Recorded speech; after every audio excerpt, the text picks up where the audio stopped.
3 days after my father's death, my stepmother forced me to marry a man in a vegetative state, threatening that otherwise, my father's life's work would be given away. I had no choice but to agree. The first time I saw my husband, he was incredibly handsome, but tragically, a car accident 3 months prior had left him in a coma. However, just as I was being framed and everything was being taken from me, this very husband suddenly appeared and said, "If you want to touch my wife, you'll have to ask for my permission first." My 25th birthday fell just 3 days after my father's funeral. The pain of my father's passing hadn't fully subsided when my stepmother, Victoria, and my stepsister, Kathy, cornered me at the study door. Their usual smiles had vanished, replaced by sheer, naked greed and impatience. "Grace, if you want the inheritance, you must comply with the terms of the will." Victoria's voice was like a blade, each word cutting straight to the heart. My stomach clenched. "What terms?" "Marry Alan Liu within 3 days," Kathy interjected, a smug, gloating look in her eyes. Alan Liu? My head buzzed. He was the sole heir to the Liu Corporation, but a car accident 3 months ago had left him a vegetable. Are you playing some kind of joke?" I could barely speak. Victoria scoffed and threw a document onto the desk in front of me. "This is no joke, it's the will. Your father wrote it clearly, you must marry Alan for the inheritance to take effect. You get the shares, I get the real estate and cash." I gripped the document. My father's signature glared up at me, mocking me. He had always loved me and knew how much I craved independence. Why would he make such a decision? I pictured his gentle gaze from his deathbed, and a sharp pain shot through my chest. What if I don't marry him? My voice was barely a whisper. A flicker of malice crossed Victoria's eyes. "Don't marry him? The inheritance is void and will all be donated to charity. Even if you're willing to live a life of poverty, I am not. You are not going to keep me from my money." My heart sank. I couldn't allow my father's life's work to be thrown away. I clenched my jaw. "Fine, I'll marry him." Victoria's face first showed surprise, then a triumphant smile. "Good girl. The Liu family has been notified. The wedding is in 3 days." After they left, I sat alone in the empty study, my mind filled with wedding fantasies, romantic, warm, marrying the man who truly loved me. Now, my groom would be lying in bed, lifeless, as if frozen in time.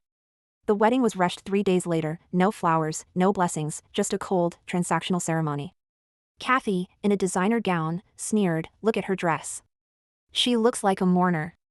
I didn't respond, just walked silently through the motions. Every step was a pledge to protect my father's legacy and a gamble on my own future. After the ceremony, I was led into Alan's room. Sunlight poured through the floor-to-ceiling windows, illuminating the furniture, artwork, and greenery. The room was surprisingly vibrant. There was even a faint scent of coffee, making it seem like someone was actually living there. I walked to the bedside and looked at him, handsome but bloodless, still as a statue, as if time had stopped for him. I sat down gently, my repressed emotions welling up. "Hello, Alan," my voice choked. "I'm Grace, and as of today, I'm your wife. I don't know if you can hear me, but my life has truly been ruined by this marriage." Tears streamed down my face. I rested my head on the bedside. My fingers trembled slightly. A feeling of helplessness washed over me, mixed with a sliver of doubt. Was he truly unconscious? My hand lightly touched the back of his hand, feeling his normal body temperature, as if he were just peacefully asleep. Unnoticed by me, in the corner of the room, a tiny camera flashed a red light, silently recording my every move. I spent my first night in Alan's room. I expected to be awake all night.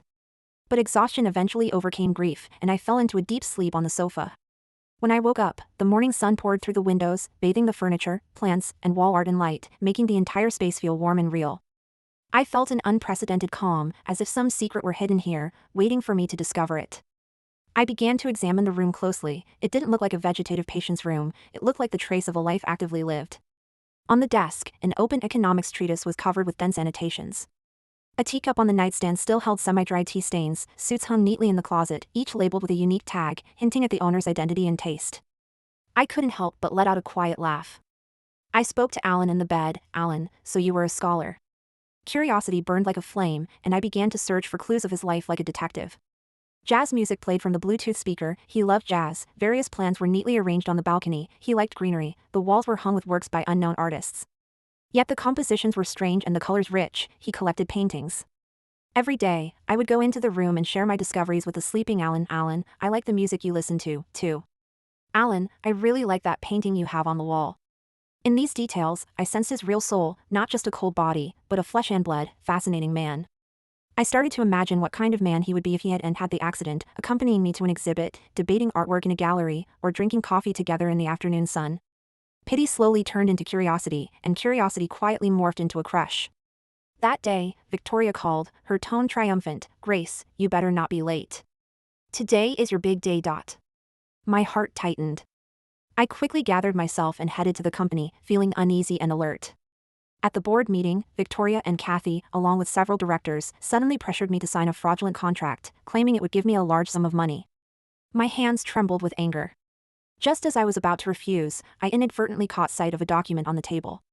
The document had a familiar symbol, the signature of the architect whose work was in Alan's study. Memories flashed through my mind. I remembered the portfolio placed in a special position. I made an immediate decision. I didn't sign. "I'm sorry, Victoria, there's an issue with this contract. I need time to review it." Their faces fell. Clearly, they hadn't expected me to refuse. I ignored them and left the conference room without looking back. Back in Alan's room, I immediately found the portfolio and leafed through it. Finally, in a hidden compartment on one of the pages, I found an old subway ticket. Following the clue, I went to an old bookstore. With a hint from the owner, I located a mysterious locker. I opened the locker, and inside lay a USB drive. My heart was pounding in my chest. I plugged it into my computer. The file was encrypted and required a password. Several attempts failed. I sat back down by the bed, looking at Alan, and whispered, "Alan, is this a clue you left behind? What is the password?" Just then, Alan's finger twitched slightly on the bed, as if in response, or as a hint, some secrets were quietly waiting to be uncovered. I leaned closer to the bed. Watching his sleeping face, and his finger twitched slightly, it was no illusion. My heart pounded with a mix of apprehension and confusion, but mostly with a delicate hope. Maybe he could still recover. I took a deep breath, determined to follow his lead.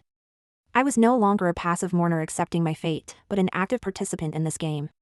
Every day, I went to his room and talked to the sleeping him, sharing my discoveries like a friend. I told him how the painting by the unknown artist made me feel the passion and romance deep within his soul.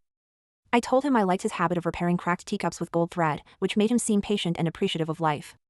Every tiny detail was like a key, unlocking my curiosity about him. I even dared to imagine what our life would be like if he recovered, a jazz concert in dim light, his hand gently holding mine, sunlight flooding a gallery, and us passionately debating the meaning of a painting. Would he be a dominating CEO or a gentle boy next door? These fantasies made my heart beat faster, beyond my control. Just as I was lost in thought, I heard a commotion outside the door, Victoria and Kathy. "Grace, what are you hiding in there? Get out!" Kathy's voice was sharp, like a cold blade. I inhaled deeply, composed myself, and slowly opened the door. They stood there, faces etched with impatience and suspicion. Victoria smirked. "You still have time to waste in here. Do you think finding that USB drive means you're safe?" My heart jumped. How did they know?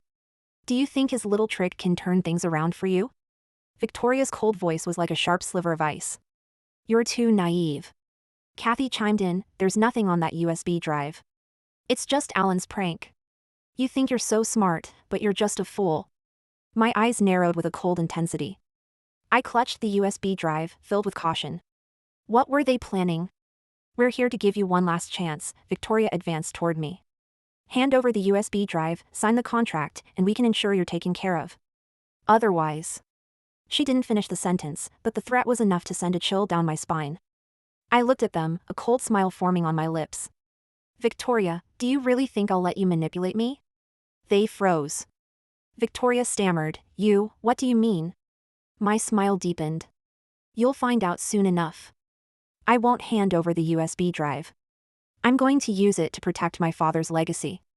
With that, I turned and went back inside, shutting the door. Sitting by Alan's bed, I gently held his hand, feeling its faint warmth. My heart was racing, but my face held a calm smile. I knew he truly might have a chance to recover, and I would protect that hope. Just as I was trying to figure out the password for the USB drive, I heard rapid footsteps outside the door. Kathy screamed, "Mom, I saw her hide the USB drive. Go get it!" My heart leaped into my throat. Rapid footsteps and Kathy's sharp scream were right outside the door. My heart hammered. Without a moment to spare, I quickly hid the USB drive in the potted plant by the bedside, covering it with soil and leaves.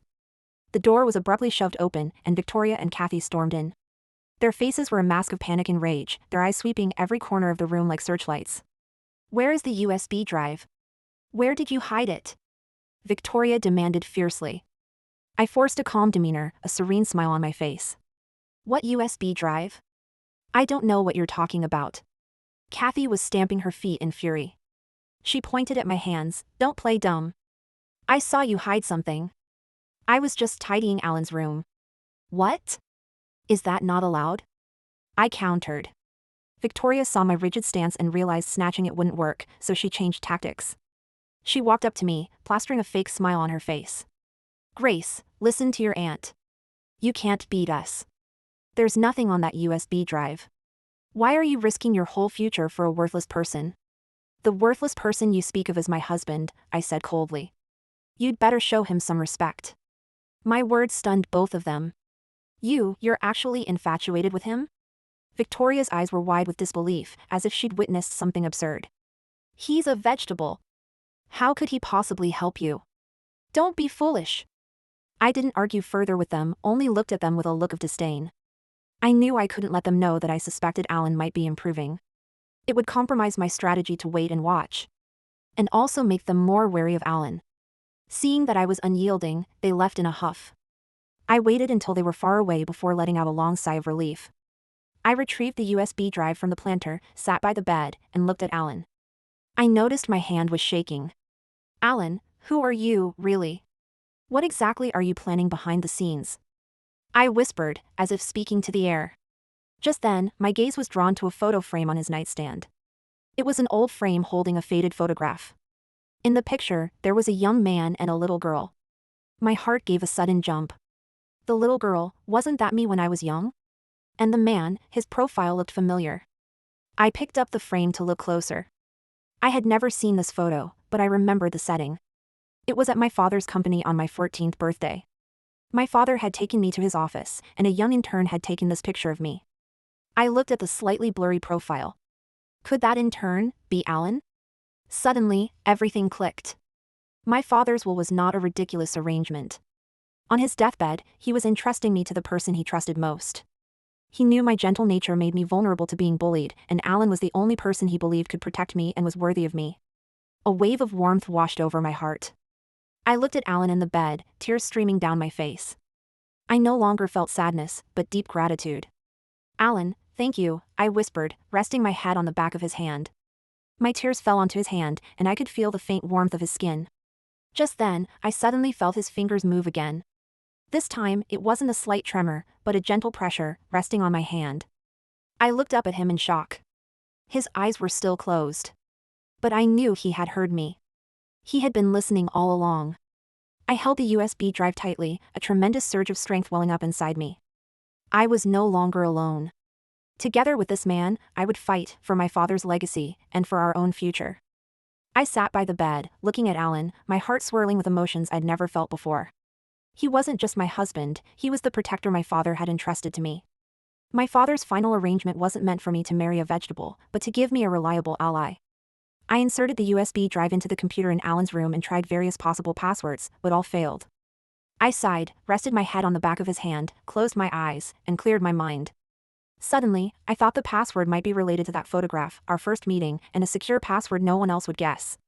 Carefully, I typed in the date of our first encounter. The password was correct. The files on the USB drive instantly opened, revealing various encrypted documents and videos. The first was a detailed business plan, documenting the Lu Corporation's projects and internal secrets from the last few months. Next was a video, which I watched, holding my breath. In the video, Mark stood in front of the office building, holding a phone, his lips clearly forming the words, "Everything is ready."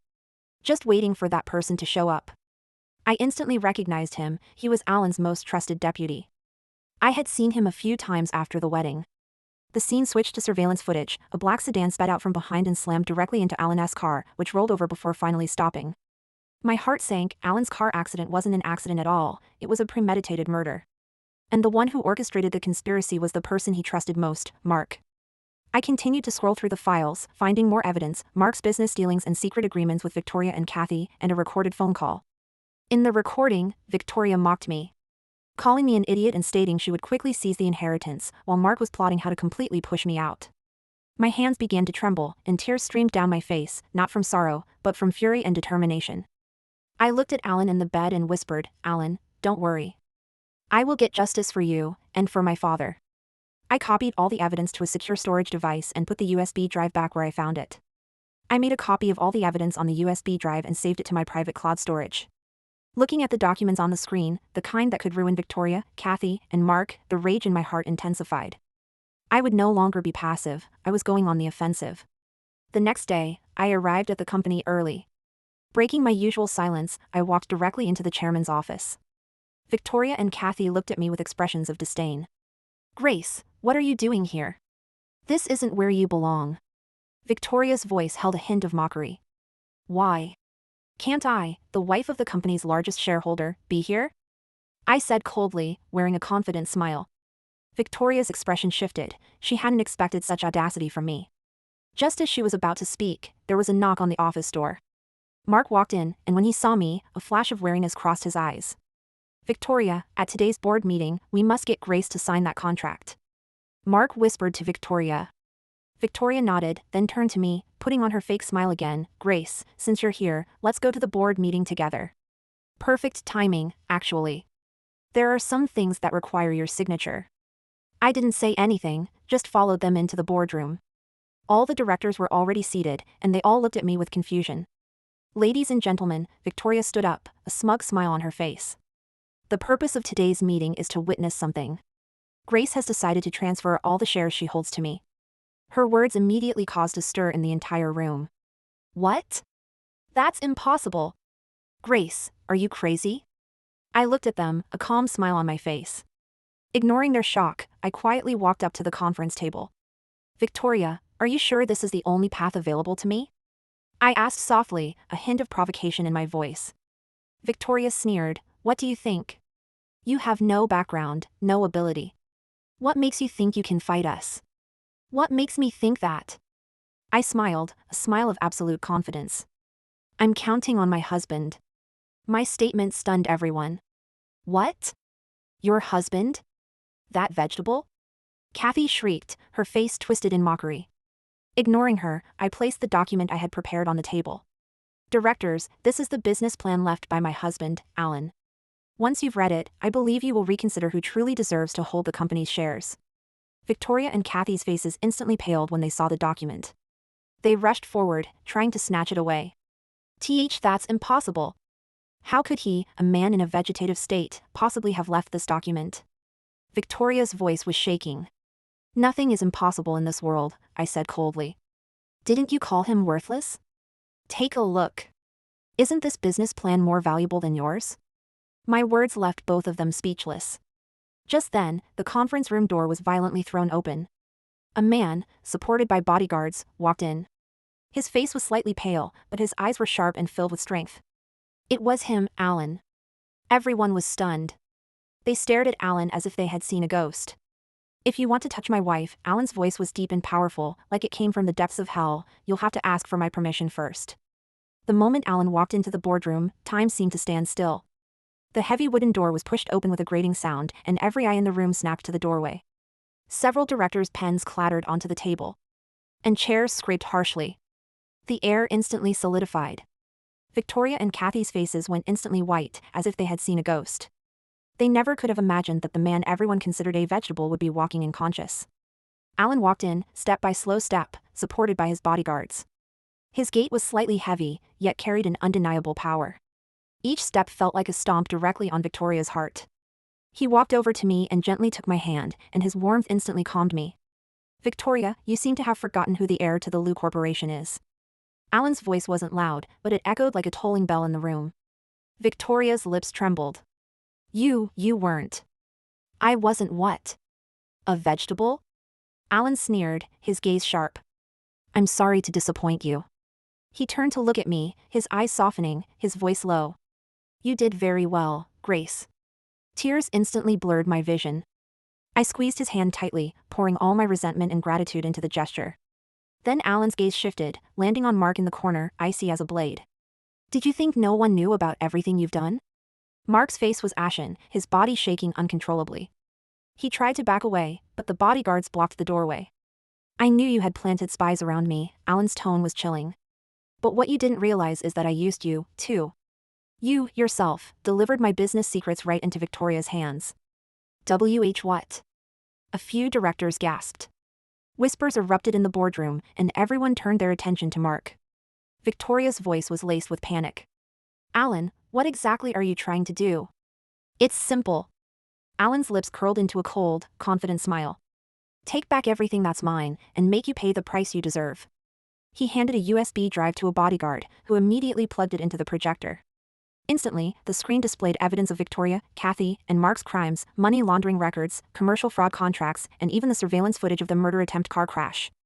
This is what you've done, Alan stated coldly. Including plotting my murder.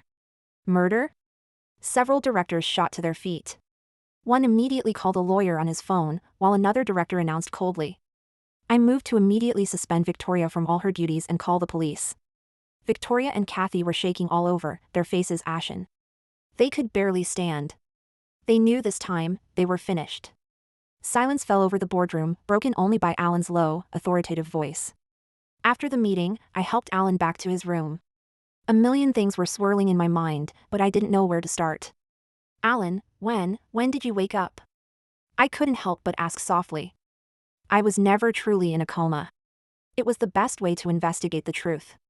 Alan's voice was tender. I heard everything you said to me. My face immediately flushed crimson.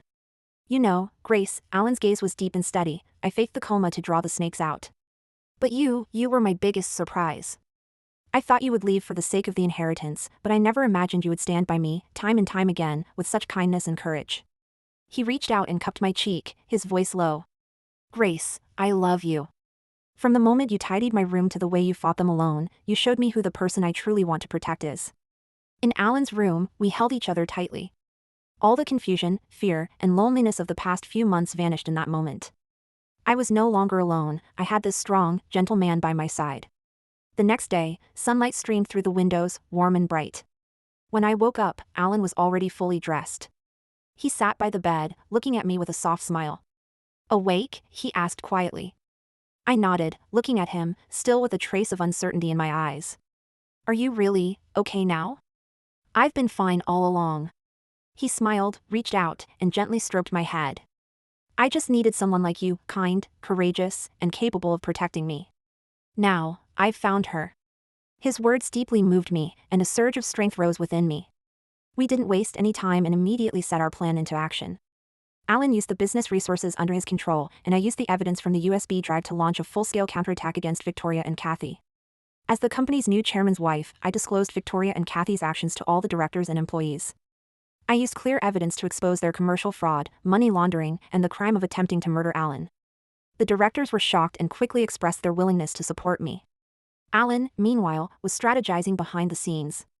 He used his connections and influence to quickly freeze all of Victoria and Kathy's assets and worked with the police to bring them to justice. On the day Victoria and Kathy were taken away, their faces no longer held their usual arrogance or triumph, only despair and terror. They looked at me with venom in their eyes, but they were powerless to threaten me anymore.